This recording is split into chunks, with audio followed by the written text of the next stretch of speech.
Eluru central lions ఆధ్వర్యంలో ఈ రోజున 58వ ఇంజనీర్స్ డే అంటే సార్ మోక్షగుండ విశ్వేశ్వరయ్య గారి 164వ జయంతి కార్యక్రమాన్ని నిర్వహించుకోవడం జరుగుతుంది. ఈ కార్యక్రమానికి అధ్యక్షులు నాగలక్ష్మి గారు, ముఖ్య అతిథి హేమలత గారు, అదేవిధంగా శైలజ గారు సెక్రటరీ గారు, సుజాత గారు, అదేవిధంగా ముంతాజ్ గారు ప్రెసిడెంట్ గారు, అదేవిధంగా ఈ సమావేశానికి పెద్దలు రమణ గారు, జెండా సుభాని గారు, విశ్వల ఏఈ గారు, విజ్ఞాన దత్త గారు గమనించేశారు. అందరికీ ఇంజనీర్స్ డే సందర్భంగా శుభాకాంక్షలు తెలియజేసుకుంటాం. మోక్షగుండ విశ్వేశ్వరయ్య గారి జయంతిని నిర్వహించుకోవాలని చెప్పేసి సుమారుగా 110 సంవత్సరాల చరిత్ర కలిగిన లయన్స్ క్లబ్ డైరెక్టరీలో ఉంటుంది. ఆ ప్రకారమే ఇటువంటి గొప్పవాళ్ళ జయంతులను కూడా లయన్స్ క్లబ్ నిర్వహించడం అనేది ఈ సమాజానికి దగ్గరవడం, అదేవిధంగా ఈ సమాజంలో గొప్పవాళ్ళని గుర్తు చేసుకుంటూ నేటి తరాలకి రాబోయే రోజుల్లో ఏ విధంగా మనం జీవించాలని స్ఫూర్తిదాయకం ఉండటం కోసం, మార్గదర్శకం కోసం చేస్తూ ఉంటారు. అదేవిధంగా మోక్షగుండ విశ్వేశ్వరయ్య గారి జీవితాన్ని చూసుకున్నట్లయితే ఆయన అత్యంత క్రమశిక్షణాయుతంగా ఉంటూ ఆరోగ్య సూత్రాలని పాటిస్తూ 101 సంవత్సరాల 7 నెలల పాటు జీవించడం జరిగింది. 1861 సెప్టెంబర్ 15వ తారీఖున జన్మించి 1962వ సంవత్సరం ఏప్రిల్ 14వ తారీఖున పరినిర్వాణం చెందారు. వీరు వారి జీవిత కాలంలో చేయవలసిన దానికంటే కూడా ఎక్కువ చేశారని మనం చెప్పుకోవచ్చు. అంటే అనేక ప్రాజెక్టుల పైన, ఇప్పుడు కృష్ణసాగర్ ప్రాజెక్ట్ కానీ, లేదా బాక్రా నాంగల్ ప్రాజెక్ట్ కానీ, అదేవిధంగా మనకి తెలిసి మన తెలుగు రాష్ట్రాల్లో హైదరాబాద్లో ఈ రోజున హుస్సేన్ సాగర్, అదేవిధంగా గండిపేట, హిమాయత్ సాగర్, ఇవన్నీ కూడా మూసీ నది మీద ఈ రోజు అంటే మూసీ నది మురుకు కుప్పంగా మారింది, కానీ ఒకప్పుడు అది మంచినీళ్లు తాగే నదిగా ఉండేది. దాని మీద ఆనకట్ట కట్టడం కానీ, మున్నేరు నది మీద ఇటువంటి కట్టుకోవాలంటే అనేక ప్రాజెక్టులకి వారు అంకురార్పణ చేయడం జరిగింది. అదేవిధంగా ఫ్లడ్స్ వచ్చినప్పుడు, అదేవిధంగా విశాఖపట్నంలో సముద్ర కోతకి గట్టు, అదేవిధంగా తీర ప్రాంతం అనేది కొట్టుకుపోతా ఉన్నప్పుడు ఆయన పెద్ద రాళ్ల బండలు తీసుకొచ్చి అక్కడ వేయడం జరిగింది. అంటే ఆ రోజు నాటికి అంత పెద్ద రాళ్ళు తీసుకొచ్చి అక్కడ వేయాలనే టెక్నికల్ నాలెడ్జి, అవగాహన లేదు ఆ రోజున. తర్వాత దాన్నే దేశం మొత్తం కూడా పాటిస్తూ ఉంది. అదేవిధంగా మనం చూసినట్లయితే న్యూస్లో కూడా వింటూ ఉంటాం. ఒక ట్రైన్ వెళ్తున్నప్పుడు, దాంట్లో వారు ప్రయాణం చేస్తున్నప్పుడు ఆ ట్రైన్ సౌండ్లో కొంత వ్యత్యాసాన్ని గమనించి వారు ఆ ట్రైన్ ఇన్ఛార్జికి చెప్పారు. ఏదో ట్రాక్ మీద ఎక్కడో ప్రాబ్లం ఉందని చెప్పేసి చెప్పడంతో ఆ టైంలో పెద్ద ఆయన కదా, ఈయన అప్పటికే పెద్ద ఆయన వయసులో, వారిని కొంచెం ఇసుకున్నారు. మీకు బది లేకుండా చెప్తున్నారా, అదే ట్రైన్లో ఎంత దూరంగా వెళ్ళిపోతా ఉండగా ఇంత వెలాసిటీ వెళ్తా ఉండగా ఆ సౌండ్తోనే మీరు చెప్పేయగలరని చెప్పి ఇస్తున్నారు. కాదు మీరు చూడండి, ఖచ్చితంగా ట్రైన్ ఆపి ఏంటో కనిపెట్టండి అని చెప్పేసి చెప్పడం జరిగింది. అప్పుడు వెంటనే ట్రైన్ చైన్ లాగి ఆపి చూసినట్లయితే కొంత దూరంలో ముందు ఒక 200-300 మీటర్ల దూరంలో పట్ట తప్పుంది అనమాట. అంటే కొంచెం క్రాక్ అయి ఉంది. ఒకవేళ ఆ ట్రైన్ అలాగే ముందుకు వెళితే ఖచ్చితంగా వందలాది ప్రాణాలు పోయాయి. ఇటువంటివి అక్కడ అన్వయం చేశారు. అదేవిధంగా వారి నుంచి ఈ రోజు ఈ సమాజం నేర్చుకోవాల్సింది ఏంటంటే అత్యంత నిజాయితీ పరులు, 100కి 100%. మా డిపార్ట్మెంట్లో కూడా ప్రెసిడెంట్ గారికి 100కి 100% నిజాయితీ పరురాలనే మంచి పేరు కూడా ఉంది. ఆ విధంగా మోక్షగుండ విశ్వేశ్వరయ్య గారు జేబులో 2 పెన్నులు వాడేవాళ్ళు. అంటే 2 పెన్నులు అంటే ఇప్పుడు మేము క్వాలిటీ కంట్రోల్ వీటిలో ఎఫెక్ట్ అలాంటివి ఉన్నాం కాబట్టి ఇలా గ్రీన్, రెడ్ వాడుతున్నాం. కానీ అలా కాకుండా మామూలుగానే 2 వేరు పెన్నులు పెట్టుకునేవాళ్ళు. ఒక పెన్ను ఆయన సొంత పని కోసం, మరొక పెన్ను వచ్చేసి పని కోసం, అంటే డిపార్ట్మెంట్ పని కోసం. అదేవిధంగా ఆ రోజుల్లో కరెంటు ఎక్కువగా ఉండేది కాదు. అప్పుడు కొవ్వొత్తులు వాడుతూ ఉండేవాళ్ళు. ఆ కొవ్వొత్తులు కూడా 2 రకాల కలర్స్ ఉండేవాళ్ళ. ఒకటి ఆయన సొంత పని కోసం, ఇంకొకటి డిపార్ట్మెంట్ పని కోసం. అంటే అంత నిజాయితీ పరులు. ఈ రోజు అంత నిజాయితీగా ఉన్నా లేకపోయినప్పటికీ కూడా ఖచ్చితంగా అటువంటి వారి గురించి చెప్పుకోవాల్సిన అవసరం ఉంది.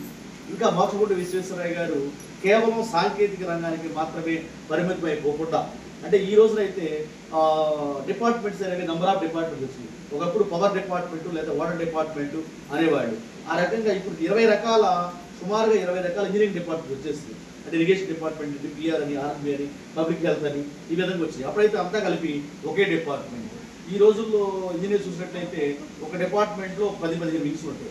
1-2 వింగ్స్లో పనిచేయడానికి మాత్రమే ఇష్టపడతా ఉంటారు. కానీ వారి యొక్క ఆలోచన ఏంటంటే అన్ని వింగ్స్లో పనిచేయాలని చెప్పేసి వారికి ఆలోచన ఉండేది. అంతేకాకుండా ఈరోజు ఎక్కువ శాతం ఉద్యోగాలు చేసేవారు చూసినట్లయితే ఆ ఉద్యోగం చేసుకోవడం, కుటుంబం చూసుకోవడం, వాళ్ళ వ్యక్తిగతం చూసుకోవడం వరకే పరిమితం అయిపోతూ ఉంటారు. మోక్షగుండ విశ్వేశ్వరయ్య గారి యొక్క జీవితాన్ని మొత్తాన్ని కూడా ఒకసారి పరిశీలించినట్టు. ఎందుకంటే నేను ఉద్యోగంలో జాయిన్ అయిన కొత్తలో వారి గురించి సమాచారం సేకరించి స్క్రిప్ట్ కూడా రాయడం జరిగింది. మళ్ళీ ఈరోజు మా డిపార్ట్మెంట్లో మళ్ళీ ఆవిష్కరణ చేయడం జరిగింది. అంటే ఆయన యొక్క జీవిత చరిత్ర మీద అనేక పుస్తకాలు తీసుకుని పరిశోధన చేసి సంక్షిప్తంగా ఆయన జీవిత చరిత్ర కూడా రాయడం జరిగింది. వాటిని కనుక గమనించినట్లయితే వారు రచనా రంగంలో ఉన్నారు, అదేవిధంగా పారిశ్రామిక రంగంలో ఉన్నారు, సేవా రంగంలో ఉన్నారు, విద్యాలయాలను స్థాపించే చోట ఉన్నారు, అదేవిధంగా సంఘాలని ఎస్టాబ్లిష్ చేసే చోట ఉన్నారు. అంటే అనేక రంగాల్లో సాహిత్య రంగంలో కూడా వారు ఉండడం జరిగింది. అంటే ఈ రంగాల్లో ఎందుకున్నారంటే సమాజం మొత్తం డెవలప్ కావాలంటే నిష్ణాతులైన వాళ్ళు ఒక రంగానికే పరిమితం కాకూడదు, అంటే కేవలం ఒక వృత్తికే పరిమితం అయిపోకూడదు, వాళ్ళకి ప్రవృత్తి కూడా ఉండాలని చెప్పేసి పారిశ్రామిక రంగాన్ని కనుక తీసుకున్నట్లయితే ఈరోజు మైసూర్ శాండిల్ సోప్ అని చెప్పేసి మన అందరం కూడా చాలా మంది వాడుతూ ఉంటాం. చాలా మందికి ఆ ఫ్యాక్టరీని వారే స్థాపించారని చెప్పేసి తెలియదు. అదేవిధంగా ఆ రోజుల్లో స్టీల్ ఫ్యాక్టరీస్ కూడా స్థాపించడం జరిగింది. ఇంతటి మహోన్నత వ్యక్తి మన తెలుగు వాళ్ళ పునాదులే ఉన్నాయని చెప్పడానికి ఈరోజు మనం గర్వించాలి. ఈనాడు కర్నూలు జిల్లాలో ఉన్న మోక్షగుండం అనే విలేజ్ నుంచి వాళ్ళ 4 ఫాదర్స్ కర్ణాటక కూడా వెళ్ళడం జరిగింది. వెళ్ళిన తర్వాత అక్కడ అంటే వాడి చిన్నతనంలో తండ్రి చనిపోవడం, వాళ్ళ మేనమామగా దగ్గర చదువుకోవడం, అదేవిధంగా హోమ్ టూర్స్ తిప్పుకోవడం. ఆ రోజున ఇప్పటిలాగా హోటల్స్ అవన్నీ లేవు కాబట్టి పూటకూళ్ళ ఇళ్ళు అని చెప్పేసి ఆ రోజులు ఉండే. అంటే పేదవాళ్ళకి ఏం చేసేవాళ్ళు అంటే కలిగిన వాళ్ళు వారం రోజులు భోజనం పెట్టేవాళ్ళు. ఆ రోజులు పూటకూళ్ళ వెళ్ళలేదు అనేవాళ్ళు దాన్ని.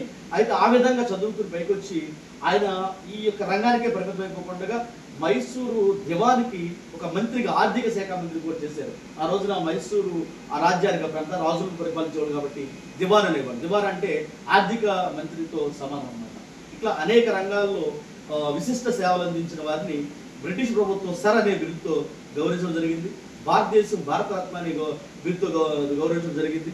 ఆయన 101 సంవత్సరాలు బతికిన సందర్భంలో నెహ్రూ గారు, మనకు మొదటి ప్రధానమంత్రిగా చేసిన నెహ్రూ గారు వారు బతుకున్న కాలంలోనే వారికి భారతరత్న ఇవ్వడం జరిగింది మోక్షగుండ విశ్వేశ్వరయ్య గారికి. అప్పటిని ఆయన ఏమని సంబోధించారంటే ఒక 100 ఏళ్ల యువకుడు, శతాధిక యువకుడు అని చెప్పేసి వారిని సంబోధించడం జరిగింది. అంటే 100 ఏళ్ల వయసులో కూడా ఆయన కళ్ళజోడు లేకుండా చదివేవారు అనమాట. ఇవన్నీ కూడా అటువంటి వారి గురించి మనం తెలుసుకోవాలి, మన ముందు తరాలకి అందించాల్సిన అవసరం ఉంది. ఇటువంటి మహోన్నతుల యొక్క జయంతులు చేయడం ఈ సందర్భంగా అత్యంత నిజాయితీ పరురాలైన మా కొలీగ్, అదేవిధంగా మా subordinate officer assistant executive engineer గారు ప్రిసిల్లా గారికి సన్మానించుకోవడం అనేది చాలా సంతోషం. వారితో పాటు నాకు కూడా సన్మానం చేయడం చెప్పేసి మీకు చెప్పడం జరిగింది. ఈ విధంగా మనలో అంటే టీచర్స్ డే ఉన్నప్పుడు టీచర్స్ని, అదేవిధంగా ఏ రోజు ప్రత్యేకత ఉందో దానికి సంబంధించిన వారిని పిలిచి వారిని సన్మానించడము, అభినందించడం అనేది ఈ సమాజంలో మంచి మానవ సంబంధాలని ముందుకు తీసుకెళ్ళడానికి చిహ్నంగా ఉంటుంది. ఈ యొక్క లయన్స్ క్లబ్లో ఉన్న గొప్పతనం ఏంటంటే కులాలకి, మతాలకి, ప్రాంతాలకి, హోదాలకి అతీతంగా వారిలో ఉన్న ప్రతిభాపాఠవాళ్ళని గుర్తించి వారి నాయకత్వాలను గుర్తించి ప్రోత్సహించడం అనేది ఇది మన లయన్స్ క్లబ్కి చెందింది. అందుకనే సుమారుగా 110 సంవత్సరాల జీవితాన్ని కలిగి ఉందంటే మామూలు విషయం కాదు. ఇక్కడ ఈ రోజు ప్రత్యేకం ఏంటంటే అందరూ కూడా మహిళా మనులు చేస్తే ఈ యొక్క క్లబ్ కూడా నిర్వహించబడతా ఉంది. మీ అందరికి కూడా అభినందనలు. ఇటువంటి మహోన్నతన అవకాశాన్ని కల్పిస్తున్నందుకు మీకు, మన లయన్స్ దేవుడికి, అదేవిధంగా ఈ సందర్భంగా మెల్విన్ జోన్స్ని కూడా మనం గుర్తుపెట్టుకోవాల్సిన అవసరం ఉంది. మన ఈ లయన్స్ క్లబ్స్కి ఒక సపరేట్గా ఒక రాజ్యాంగమే ఉంది. ఆ రాజ్యాంగం పటిష్టం ఉంది కాబట్టి ఎంతకాలం ఎన్ని అంటే మొత్తం ప్రపంచంలో సుమారుగా 15 లక్షల మంది పైగా మనకి మెంబర్స్ ఉన్నారు. అదేవిధంగా 20,000 వరకు మనకి క్లబ్స్ ఉన్నాయి. అంతేనండి, 20,000 కదా, ఇన్ని క్లబ్స్ ఉన్నాయి. అంటే ఎంత కొనసాగుతూ ఉందంటే అంటే మనం ప్రపంచం మొత్తం కూడా లయన్స్ క్లబ్ తీసుకున్నట్లయితే ప్రతి క్షణం కూడా అంటే ప్రతి సెకండ్ కూడా ఎక్కడో ఒక చోట సేవ జరుగుతూనే ఉంటుంది. కాబట్టి అది గొప్పతనం. ఈ యొక్క లయన్స్ క్లబ్స్ గురించి సమాజానికి కూడా మనం తెలియజేసిన అవసరం ఉంది. ఇటువంటి మహోన్నత కార్యక్రమాలను నిర్వహించినందుకు మీ అందరికీ హృదయపూర్వక ధన్యవాదాలు. Thank you.